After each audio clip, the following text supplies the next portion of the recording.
This is Kanzenshuu, the podcast, episode 308 for the week of August 19th, 2012.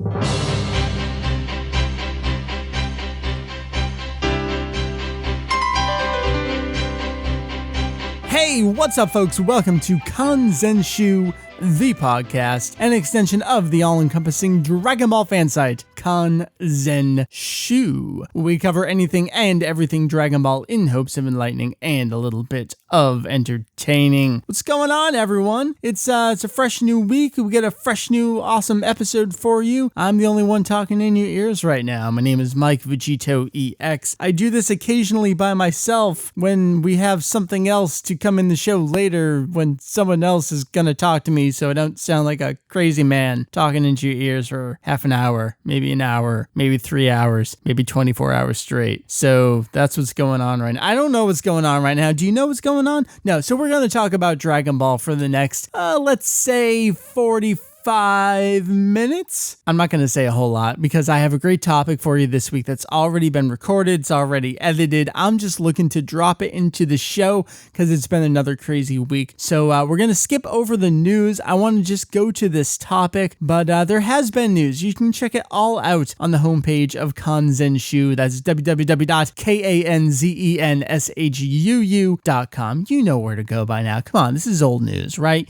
You've been checking out the website. You know that since the last episode of the podcast, Dragon Ball Heroes Ultimate Mission has been announced for the Nintendo 3DS. It's like a port of Heroes, the card-based arcade game from Japan, with some new stuff, and it's going to tie into the arcade game. You can read all about that on the homepage of the site, and the website for it opened, but there's not really anything there. In terms of site content, Heath, our buddy Hujio, has been adding to the animation styles guide. As I'm recording right now, he has just recently updated with Kazuya Hisada, another new animator to highlight here in the animation styles guide. But come on, you know all about this. You've been checking out the animation styles guide. Details why there's such a disparity between animation styles and character designs throughout the course of the entire series, and who are these key animators, and eventually these in-between animators, and why are some of them awesome, and why are some of them terrible, and why was Ebisawa working on so many episodes when he should never have been let anywhere near this franchise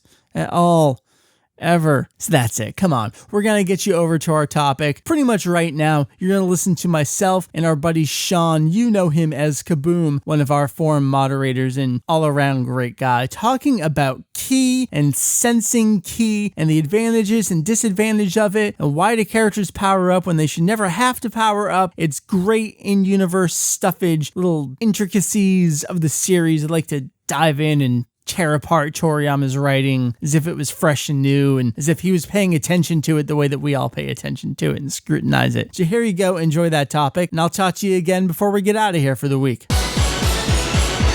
Joining me for, I don't know if it's going to be a mini topic or a full-fledged topic. I don't know. We're jumping into it. Forum moderator and battle power friend and enemy alike, Kaboomster. Sean, welcome back to the show. It's been a while since I had you on here. Hi. If that's my official title now, I quit.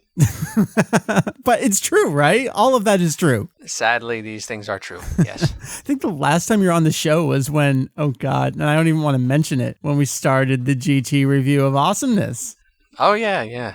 How's that going? It's coming. Jeff has many announcements. Cool. I think I'm seeing them next week, maybe. Nope, I don't even want to say. Anyway, so you were joining me here to talk about a subject that I've always been curious about myself, but I never really knew if it was worth discussion. But when someone else brings it up, I decided that, yes, we can talk about this. So over on our forum, a user by the name Son Gohan put up a topic called Controlling One's Battle Power Confusion. In terms of battle powers, and this is not really about battle powers. It's more about the innate ki or the power that a character has and how it's sensed by other characters and whether it can be suppressed and how it's displayed on a scouter. The number almost isn't even important. All in all, it comes down to more, it's more about a skill and an ability rather than the actual power behind it. It is. So to kind of give it a little bit of background, I mean, if you've watched or read the Saiyan arc, you know the entire point of the Scouter, Raditz's downfall a little bit, and even Vegeta's like, hey, we don't need this. We can't rely on this. It means diddly squat at this point, is that we know the Earthlings can suppress their ki level and kind of hide the amount of power that they have. Or in Gohan's case, when he's 4 years old, it's kind of, he doesn't even know that he has his power. It's brought out by these emotional charges. Yeah, Gohan's different thing entirely. Yeah, I suppose so. So we almost have to ignore Gohan a little bit here. And it goes all the way through the Frieza arc, and it kind of concludes when Trunks shows up, and Frieza's goon there reads Trunks as a battle power of 5. Haha, let me shoot him. Wait, why is he slapping? Oh, we're all dead at this point. So this kind of culminates in one scene that made Son Gohan, the user in our forum, not the actual character in the show, scratch their head a little bit, and I'm scratching my head too. The scene in question is Vegeta and Nappa have just got done saying none of this is important. We don't care about Scouters reading battle powers. We know that their strength is their strength. They can't hide it. And it becomes a point later on in the Frieza arc that Vegeta decides, oh, hey, I apparently learned on Earth how to suppress my ki level. But at this point, he cannot do that. What you see is what you get. It's labeled as a very rare ability that most people can't do without actually transforming in some way or another. Got like Zarbon and to some extent Frieza. Right, which is exactly what we see later on. So the Scouters are out the window. They can't change their power. The Earthlings can. That's interesting. Okay, so what does Nappa do? He proceeds to power up in front of the characters. So why is Nappa powering up, or at least seemingly, if that doesn't affect anything about the amount of power that he has or has available to him? It's not going to change how the characters sense him. And yet, so I brought the manga down here. I have, it's the Viz translation. So this is the end of DBZ Volume 2, but this would be the end of Volume 18 of the original Tankobon run. Yes, end of Viz Big number 1. Oh, that makes sense too. And I think Vegeta's power-up is right there in the beginning of Viz Big Volume 2. Right. So we've got Krillin saying, but I used my full power. He did that attack where he takes out some of the Saibai men. Piccolo takes out the one with the mouth blast, and Vegeta and Nappa are unharmed. So he's like, oh, I used my full power. So Nappa's going, all right, I'll kill all 5 of you at once. Thanks for letting me have fun. He proceeds to kind of crouch over, and the earth starts shaking. Tenshinhan even says the earth is shaking. And then Piccolo says, I never thought it would be so much. Now, wait a second. Sean, we know for a fact that especially Piccolo can already sense what the power of these characters would be. He knows what he's up against. Is he just shocked at how destructive that power can be, even though he already knows what that power is? I don't even know how to phrase the question. It is very tricky. I'm trying to figure out how to start off here. All right, so why don't I give you another example? I'm actually glad I thought of this. I primarily think about the TV version, but I know it's in the manga as well. After Nappa is killed and it's Vegeta versus Goku, Vegeta does a very similar thing. The TV version, the sky's all dark and he's got like lightning going on in the background. He's just charging up and Goku's kind of standing there watching him. And I believe in the TV version, this is when it cuts over to lunch. She's wasted in a bar thinking about Tenshinhan. But it's a similar scene where they know what their opponent's power is. If they can't suppress their ki, their power, what is it that they're doing? Well, this is going to be a good amount of fanon in this, because a lot of it's all conjecture. We never get a real clear explanation of what's going on with them, what the difference is between your average Space Thug's method of powering up and what the special version that the Earthling warriors do. Right. But I think the first thing we can actually go back to is during the King Piccolo arc. Yeah. Or rather right after it. Goku's managed to work his way up to Kami's temple. He first meets Popo. Right. I mean, that's a whole thing there. Like, Popo's kind of talking down to him about, oh, you're not really as advanced as I thought, or you should be. Right, you can't even sense and power. What's wrong with you? Goku's getting his butt kicked because, he's too upfront about it. He has no actual finesse. And Popo is able to kick his butt so easily because he's actually doing the same thing we see the Earthling warriors do. He's holding himself back and then he's actually only striking when he needs to strike. Right, so he's kind of letting out those kind of bursts of power, similar, I guess, almost to the Kaioken that we see later on. And so I remember this very well. Goku's relying so much on his eyes, and he gets blindfolded. He's supposed to feel Popo's ki and sense out where he is. Yeah, Goku actually doesn't think much of Popo at first. He doesn't think he's very strong, because Goku has actually already displayed some ability to sense ki at this point. Right, but nothing... He used to track down Piccolo. I don't know, it's kind of almost... I can just sense a vague, big power over that way. It's not integrated into his actual fighting technique yet. Yes, it's not a very particularly sharpened skill yet. Right. But it's... Popo introduces this whole thing. It's quiet as the crouch as quiet as the sky, strike quicker than lightning, that whole thing. Right, which turns into a wonderful anime filler where Goku versus Lightning. But it's an interesting comparison because Goku is, at this point, still fighting the same way that your average space thug fights. Right, just relying on his eyes. He hasn't learned yet. He and the other humans, they all eventually learn how to do this training under Kami. Right. So that kind of brings it back to, all right, these are the Earthlings, they're special. Vegeta and Nappa are not special in this regard. What are they doing? The term usually applied to it on other communities is they call it something called surfacing their power. Okay, I can understand that. I would almost describe it that exact same way. Because that's what it seems like to me. And to kind of give an example that I think I actually wrote, I don't remember what I wrote in the thread, so hopefully I'm talking about the same thing. Nappa's power is what it is. So why would he do something like this? I think back to that, I referenced it last podcast episode, I think, the mouth blast that he uses against Goku.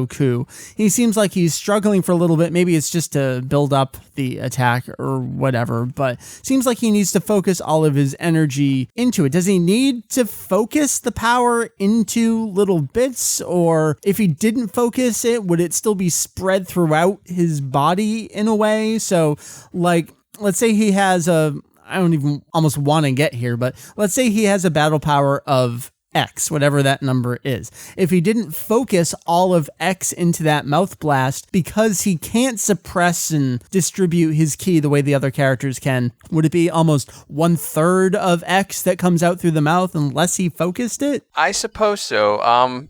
Even before we had the whole, again, harking back to original Dragon Ball, we see how attacks can vary in power depending on things like effort and how trained you are with them. Yeah, sure. Kuririn, when he first ripped out a Kamehameha, it would have won him the battle against Jiaotsu if it was actually fully trained and all. So right. Attacks tend to come down more to, I suppose, effort and how much you've trained with them or whatnot. I guess it is really all about effort more than anything else. And to take it over to another attack, the Kikoho that Tenshinhan uses, that's an attack that's stronger than the user in a way because it can kill him if he uses it. Right. And the same with the Mafuba. It's kind of a more spiritual thing I always got from the Mafuba as opposed to the Kikoho. Like it kind of drains your life force if you seal away this demon or whatever. But those attacks are so different in the way that they're used, and just the technique itself feels so different from something like what Nappa and Vegeta do, which is just kind of, blah, here's power. Right. Well, yeah, I think it all just boils down to how much effort you're putting into things. I mean, there's a difference between, playfully punching someone on the shoulder and actually full force slugging them in the jaw to knock them out. Right. I mean, the classic example there is always Goku slapping Chi-Chi on the back and she goes flying. But by this point, just any slight touch that he does to anything should probably make it explode. Right. That's well, even these guys who can't control their battle powers are able to press buttons in their ship without sending their whole fist through it. But sure, that's probably a different thing we don't have to worry about. But anyway, in the same way as with the punch example, there's a big difference between a very small Kamehameha that Goku used to use to say propel himself through the air, keep from getting ringed out before he could fly, and an actual big, fully charged Kamehameha that he uses as a finisher move. Right. And I think the same thing, I think it's just a matter of effort when we're talking about how Vegeta and Nappa and most other people power up. It's not so much that they're actually controlling or changing their battle power, like, all right, I'm going to hold this much in reserve and only bring it out when I need it. It's more a matter of just pumping up for battle. They're essentially flexing. Okay. And while that makes sense, I feel like it doesn't back up the way that Toriyama's written it. Yeah, it doesn't completely cover it. Now, is that just... I've talked about this. The point of battle powers was that battle powers are unreliable, and we shouldn't even talk about battle powers. So, is that just Toriyama not really thinking this through well enough, and it's just a serialization, and it's just going to go on and on, people are going to read it, maybe they'll read it in collected form. It's not the type of thing that we're going to go back and be like, wait a minute, why does he have sparks there? Was Nappa Super Saiyan 2? Don't even get me started on that. But is that it, where it's just that's Toriyama's writing style, and he's an amazing artist and an amazing writer in many regards, but the well thought out power comparison consistency isn't necessarily one of them? I guess you could label it that. It could be like a slight careless little confusion, especially for something he ended up introducing as such a crucial plot point later about being able to control your power or not. But I think it was just a matter of he wasn't thinking that hard about it, and probably don't really have to. Yeah. So let me ask you were talking about random space thugs earlier, and I'm pretty sure I saw you writing something about this. Take Freeza's goons, for example. What are they doing? How are they channeling power? I think for the average soldier who's got this blaster arm cannon thing, do you think they're using any of their own ki, or is it kind of this mechanical device that's doing it for them? I'm pretty sure, we never got much of an explanation. They were just mainly a prop for show in the manga itself. And I'm pretty sure one of the guidebooks said they actually are devices that somehow maybe amplify the ki of weaker guys who don't have enough to use it on their own. Right, so you slap it on Farmer and maybe he can at least pew some BB guns to someone. Yeah. So what other comparisons can we draw between all the villains up until Frieza, really? And I guess Ginyu. Is Ginyu the first one that we see that can change his battle power at will? He seems to understand, and he knows that Goku is holding back. And he he demands that Goku show him Goku's true power, which turns into the 180,000 and Kaioken. From the Kaioken, right, and all that stuff. Yeah. Ginyu's the first one. He's hyped up as being the special one. He's the leader of the whole pack there. Right. He is the first one shown to be able to actually control his battle power instead of just pumping up like other people. And does Ginyu do it himself as well? Does he change his battle power? Yes, he actually does. Okay. He was fighting Goku evenly for a little bit, then he's like, we get a little teaser about it from G saying, even if his battle power is whatever, it's nothing compared to the captain's. Right. And I remember he does one of his little poses and starts powering up. Then he poses, he powers up, Goku's like, oh crap. Okay, sure. And that's when Goku actually starts using, he's forced to use the Kaioken. Right. And I know there's lots of questions throughout that and throughout the Frieza arc was Goku using Kaioken the entire time? And we don't see the trails of the Kaioken, so... But I guess that's a subject for another day. That's an entire different topic. That's more about an old excuse for people trying to make sense of the incorrectly translated power levels. All right, so we can ignore Greg yet again and some of his own stuff. All right. So I guess take me a little further. After we have Ginyu here, really we're on to Frieza next, and he's another character that can mask his battle power in a way, but then it turns into an entirely different thing with transformations. And you and I talked I feel like years ago at this point. We kind of focused it around Kula and the types of transformations, but why is it that they need to transform? What's the exact reasoning? Is it a way to keep their power under control so it doesn't make them explode? But I guess, so Frieza's the next one in line here that's different, but then it starts to become the norm after Ginyu, that the villains can change their ki at will. Or do they not? Do the villains all just become so strong that ki manipulation and hiding isn't even an issue? Maybe the answer to that is, well, we get 17 and 18 who have no ki to sense. Yeah, and they've got robotic parts, so they've probably got their cybernetic parts actually controlling their power for them. Right, so maybe that's the next part of that whole story plot point where it's, and then you've got Cell, who's actually built from all the heroes who can do it anyway, so it's probably just another thing he inherited. Right. And then Majin Buu is magic, so... So everything's played differently from there on out, but I guess... Right, it's a whole new ballgame. They are continuations of the same thing, where it's, can they suppress... Cell does do that. Cell does suppress his ki. Cell does it a lot. sneaking around, absorbing people. Exactly. I know hiding. Piccolo's like, I can't sense you, uses Taioken to blind everyone and run off, so... They have to use a plane to try and chase him because he'd sensed them coming. Right. There's good stuff in there. They tried to fly. So it does kind of rear its head again the more we're talking about it.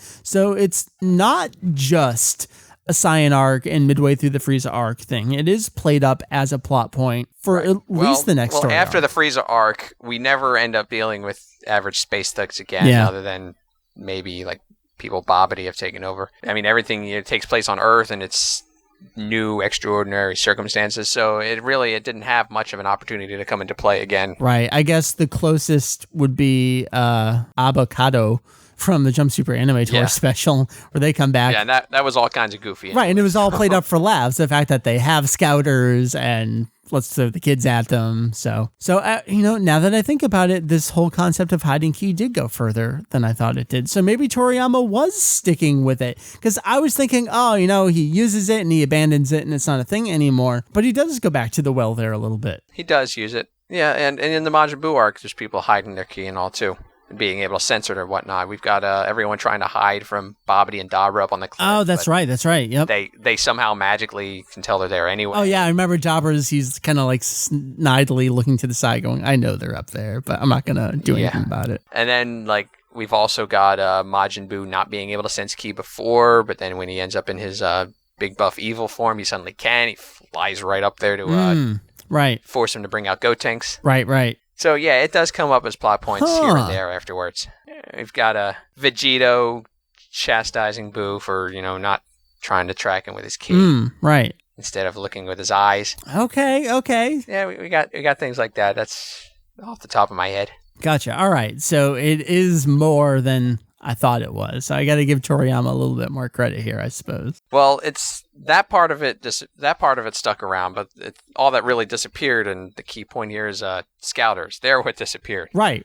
So all that really ended up going away was one particular method of sensing ki. Okay. Is there anything else to go back to? I feel like we kind of just have to toss to the side these situations where people like Nappa and Vegeta are seemingly powering up, because if you try to answer it too much, then it contradicts what Toriyama writes. So if you just sorta answer it, you can fudge it to work a little bit.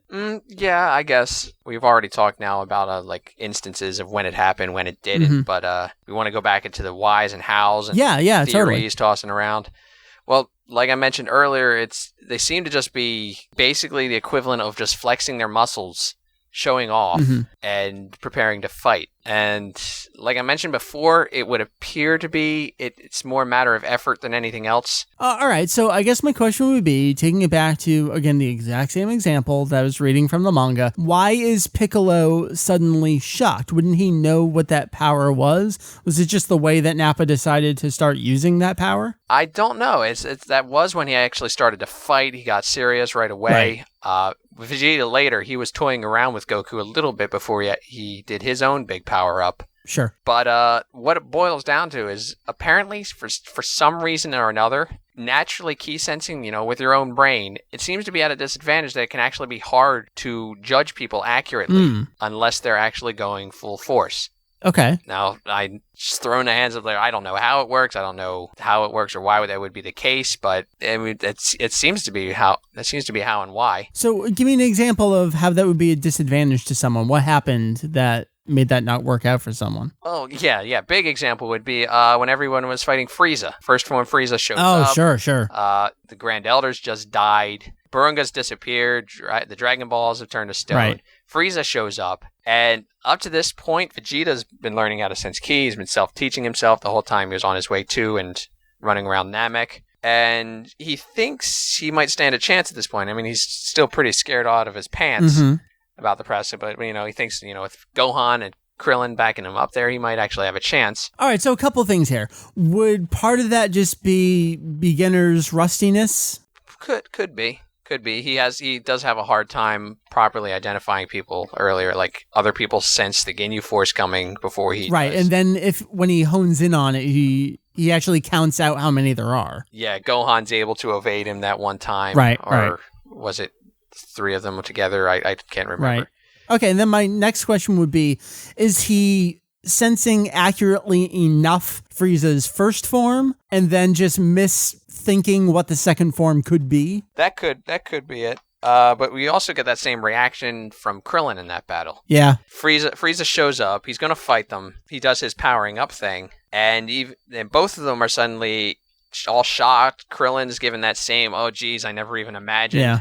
Which we'll hear, like 3 more times? And we know when Krillin and Gohan first arrived on Namek, they had everybody fly by them, and they could sense them. Holy crap, these people are strong. And they could already tell that Frieza was far and above the strongest thing on the planet. Oh, yeah, they were crapping their pants there. But it wasn't until now when Frieza's actually there and pumping up, about to fight them, that they actually realize the full scope of his power all of a sudden. Okay. So that could be one example of it. All right, that's good. Of it actually ending up a bad downside and right, because at that point, battle. Ignoring Vegeta, those two, well, maybe not Gohan, he's got trouble, but yeah, Krillin at least is pretty experienced. Yeah, he should be able to do it well enough at this point to gauge someone's power. He's been through the 23rd Budokai, he's been through the Saiyan arc and all of his own individual training. So, especially up there with Popo and God, he should be okay by now. So maybe that's just his role to keep fucking up. Other examples, I'm just going to list the same ones I had in the thread here. Okay. We've got Perfect Cell, when Gohan first went Super Saiyan 2 right in front of him. Mm-hmm. Cell's all like, oh yeah, this will be interesting. Finally, I'm going to get a good fight out of you. Yeah. But he doesn't actually seem to realize how much trouble he's in until he's suddenly on his knees bleeding from Gohan attacking him. That's just the arrogance of the villain, isn't it? It could be, but it's always nice to have another explanation of it for that, because some people can see that as a cop-out. Yeah. So, yeah, he didn't seem to actually realize how badly Gohan outclassed him until he was getting the crap beat out of him. Okay. And Gohan, likewise, he underestimated Cell. Yeah. Cell came back. He sure did. After regenerating and getting more powerful, he underestimated how powerful Cell had become and got himself crippled in the process. Well, not only just underestimating the power of it, but just underestimating the lengths to which Cell was willing to go, which was basically blow himself up. That too. I think the actual line after Gohan gets injured is Cell gained more power than I thought. Something like that. So sure. Other examples we've got in the Majin Buu arc, we've got Super Saiyan 3 Goku when he went to stall Buu and Babidi. Yeah. He's playing around with Buu a little bit. Basically, he's really only stalling for time, so he's not actually trying his hardest. Right. He's not putting much into the fight. And when he comes back, nobody is sure whether or not he could have actually taken Buu out or not. Yeah, he's saying that he could have, but no one else is sure. And... Yeah, Goku's vague about it. He later admits he could have when he's about to fight Pure Buu. And I think Piccolo kind of knew he actually could anyway. It's like they give each other those those looks like you dick. Like, you could have done it. You jerk. You should have. Right. So we got that. Those are a few examples from other points in the series where those are all pretty good. It's where it could be hard to accurately judge someone's power unless they're actually going all out. Gotcha. Okay. Another one I didn't include in the thread is Vegetto again. Let's go back to him. Sure. I love him. Buu can sense ki at this point too. He keeps getting his butt kicked by Vegetto. He doesn't realize how much stronger than him Vegetto is, and it could be because Vegetto's barely trying. Again. Right. He might not be able to accurately feel Vegetto's power. The whole point of Vegetto was that there was no obstacle he couldn't overcome there. So he's just messing around. Not to the same degree that we see Super Saiyan 4 Gogeta go to. Oh, yeah. Quite a ways down the line, but... Let's not get to that.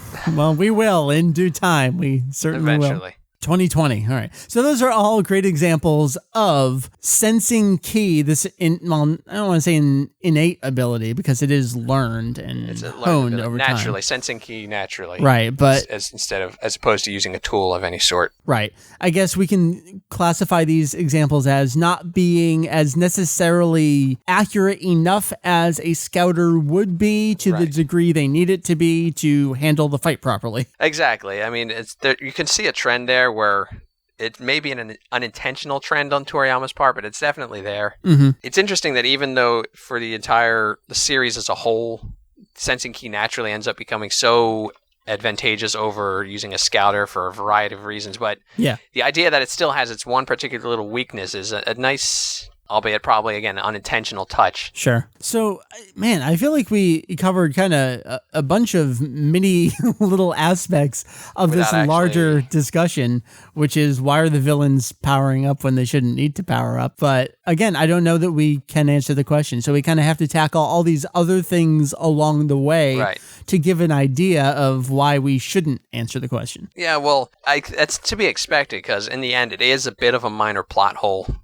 And all we're really doing is trying to gather up, try to come up with some explanation that fits, even if one was never actually given. Yeah, totally. But that is what we do so many years after the completion of this series. That's our job. And you take it seriously. I do other things. I'm trying to get out of it myself. No, I'm going to keep pulling you back in even when you don't want it. Okay. Well, should I end it with my masterful analogy here? Please. So it seems to be that we've got these different methods. We got different methods of both powering up and different methods of actually sensing power being used. And they all intersect in different ways, and some work better with others. Someone who senses ki naturally might have a hard time judging power if someone's not actually fighting. Someone with a scouter, on the other hand, would be able to, the number would never change whether they're putting effort or not. But then somebody who can control their ki is actually able to fool both ki sensors and scouters. It's all mixes together. It's very interesting. It is actually, if you ask me, it's one of the things that made the entire Saiyan to Frieza arc most interesting. I agree. So to pull it into an analogy, let's pretend that ki is muscles.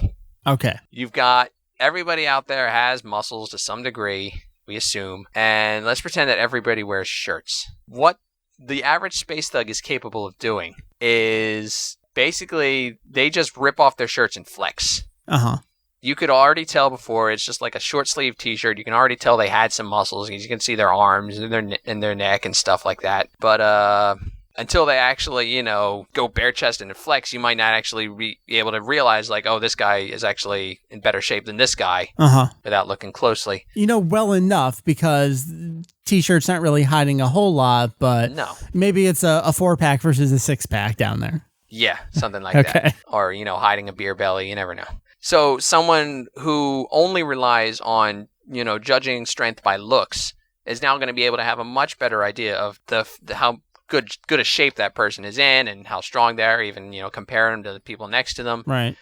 Using a scouter would be different in that using a scouter is like having a sticky note right there on your forehead, listing a number of how much you can bench press. Okay. So you've got like as strict as possible numeric representation of someone's raw strength right there to see. You don't need to bother looking at anything else because you can see the note. It's like, oh, boop, boop, that guy's stronger than that guy. Now, what people who can control their power can do is something very special and out of the ordinary. What they can do is essentially wear lots of baggy clothing to cover up all their muscles, maybe stuff a pillow under there to make it look like they got a beer gut. And they even go to such lengths as to wear a hat to hide their sticky note.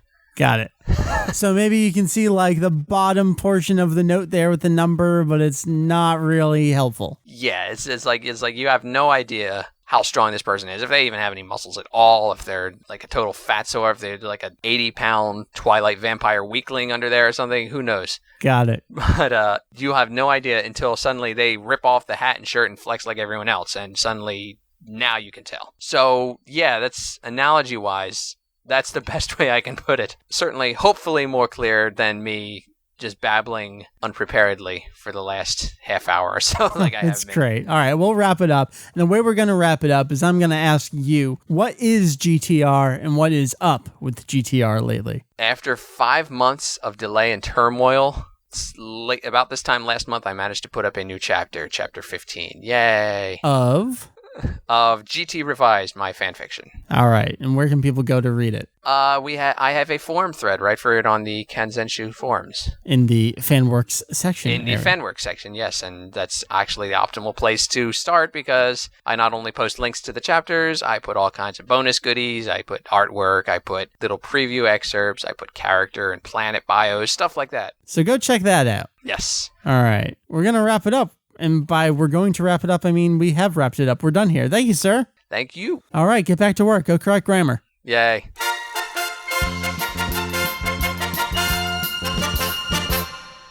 So there you go. It's been crazy the last couple weeks here at Kanzenshuu. It's going to continue to be crazy over the next couple of weeks. So we're going to try and always have an episode for you week in, week out. That is our goal. Provide you with amazing, interesting, fun, engaging Dragon Ball content, even if that means that I talk to myself for about 5 minutes before I cut over to some other interesting people also talking about Dragon Ball. We love this series. We know you love this series, and we want to do everything in our power to just all love this series together, like some giant, awkward celebration of love over the internet. I shouldn't be allowed to talk to myself like this. This is terrible. We're going to wrap it up. So Kanzenshuu, www.kanzenshuu.com.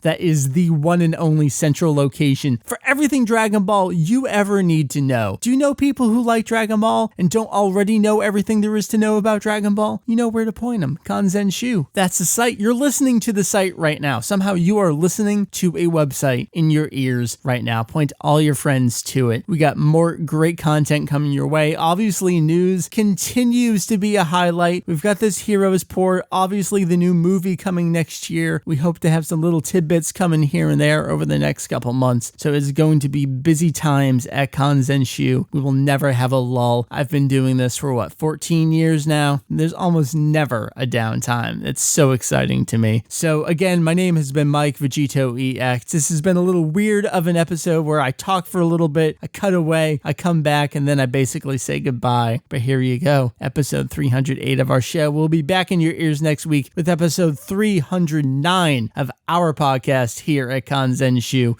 We've got myself, we've got Heath, we've got Jake, we've got Julian. Sometimes we got Mary. Hopefully our buddy Jeff will be joining us again in the future with multiple announcements of awesomeness and even more awesomeness. You know what the awesomeness is. So we're heading in that direction. Folks, 308. Check you next week for 309. Later, have a lovely one, whatever that one is, whether it's a week or a weekend. I don't know when you're listening to this. Maybe in your bed at like 3 a.m. listening to us as we go to sleep. That's not weird at all, right? No, that's totally cool. See ya.